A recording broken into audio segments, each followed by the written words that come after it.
So I just want to put in another slicer here. So I'll Control C, Control V, and drag that across.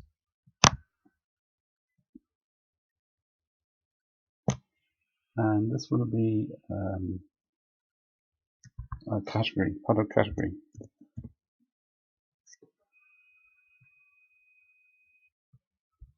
So we just need to switch the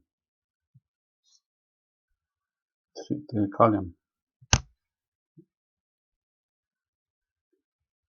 So this is product category here. I'll do the switch here. So now we have product category here in the slicer as well. So if it was Germany and it was just the accessories, the two filters there from the slicers are now applied.